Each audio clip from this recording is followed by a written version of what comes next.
ये रिश्ता क्या कहलाता है में बेचारा अरमान। जी हाँ, बेचारा कहने के लिए इसलिए मन कर रहा है क्योंकि उसकी लाइफ एक जद्दोजहद, एक जंग बन गई है। पहले उसने जंग छेड़ी कि नहीं, अबीरा जो है वो इसी घर में रहेगी, घर में रहेगी, घर में रहेगी। और अब फिलहाल द करंट जंग इज अबाउट कि मेरी माँ इसी घर में रहेगी, घर में रहेगी और इसी घर में रहेगी।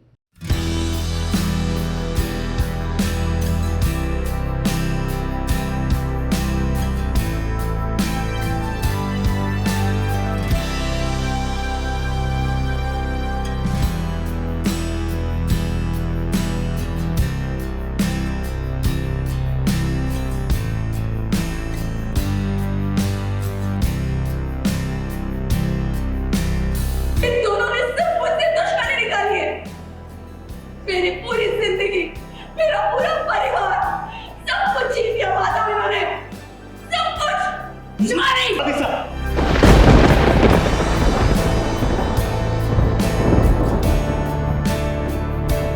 कहते हैं ना कि सच में बहुत ताकत होती है और सच छुपाए नहीं छुपता है। जी हाँ, बात दरअसल ऐसी है कि दादी सा ने एक सच को काफी सालों से छुपाए रखा था। अब ये सच किसी और का नहीं बल्कि शिवानी का ही है। और अब फाइनली शिवानी का सच पूरे घर वालों के सामने आ गया है, क्योंकि अरमान अपनी माँ को अपने घर ले आया है। मगर ये बात विद्या और दादी सा देख नहीं पाती हैं। अब विद्या तो इमोशनल है, उसे समझ नहीं आ रहा कि वो करे तो क्या करे, क्योंकि उसे तो लग रहा है कि उसकी दुनिया अब उजड़ जाएगी। उसका बेटा अरमान अब उसका नहीं रहा। नहीं है, तू मेरा अरमान है, तू मेरा अरमान है, मैं तेरी माँ, मैंने तुझे पाला, तू मेरा बच्चा है, अरमान मैं तेरी माँ हूँ, ये नहीं है। यहाँ पर विद्या को समझ नहीं आ रहा है कि ये हो क्या रहा है, और वो इतनी पेन में है अभी कि उसको समझ नहीं आया कि हो क्या गया, ये सच भी है कि नहीं है। वो मासा का हाथ टाइट से पकड़ती है, वो शिवानी को देख रही है वहाँ पर, वो ये देख रही है कि अरमान जो है यहाँ पर बोलता है अबीरा को कि तुम माँ को अंदर मम्मी को अंदर लेके जाओ। तो यहाँ पर उसे लगता है कि मेरी तो पूरी दुनिया ही उजड़ जाएगी। वो नीचे गिर जाती है, बोलती है अरमान मेरी तो पूरी दुनिया उजड़ गई है, तू मेरा बच्चा है। तो जब वो बोलती है, शिवानी बोलती है कि आरू मेरा आरू, तो यहाँ विद्या बोलती है कि अरमान तू मेरा अरमान है, तो इनका आरू नहीं है, तू मेरा बच्चा है, मैंने तुझे पाला है, तू मेरा बेटा है। अब अरमान तो नहीं चाहता है कि वो अपनी दोनों माँ में से किसी एक माँ को चूज करे, मगर यहाँ पर दादी सा एक और बड़ा बखेड़ा खड़ा करेंगी। इस बखेड़े को कोई और नहीं बल्कि अबीरा ही शांत करेगी। दादी सा ने तो मुझे पहले ही कभी एक्सेप्ट नहीं किया था। जब मैं शादी कर आई थी माधव से, तो दरवाजा दहलीज से ही भगा दिया था।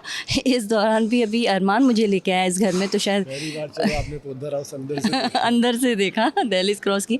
बट इस बार भी उनका गुस्सा जायज़ है, उनका वो चाहती ही नहीं, मुझे पसंद ही नहीं करती थी माधव के साथ, तो आने ही नहीं देगी। तो उनका प्लान है कि कैसे ये निकल जाए इस घर से, ये घर में रहेगी ही नहीं, उनका इंटेंशन है। के साथ बिहेव करती है ना, वो वैसा ही इनके साथ भी किया था, और अबीरा के साथ भी अरमान खड़ा था, और मम्मी के साथ भी अरमान हमेशा खड़ा रहेगा।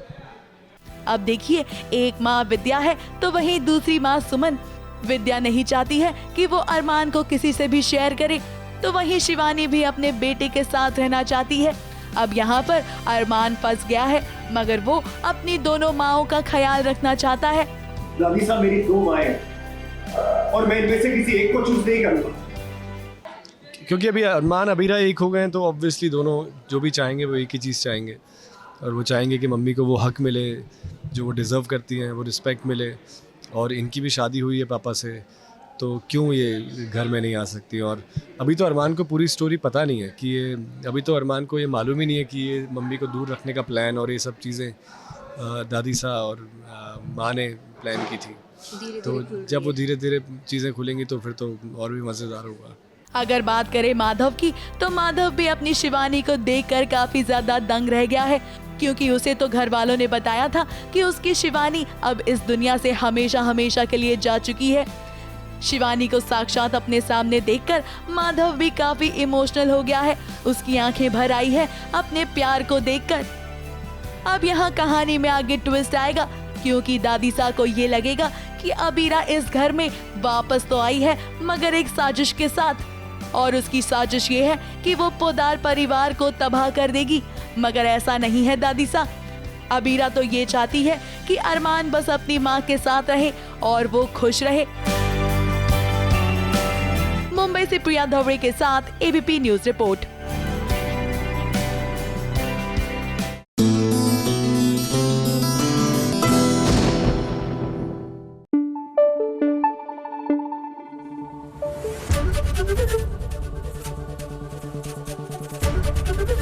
एबीपी न्यूज आपको रखे आगे।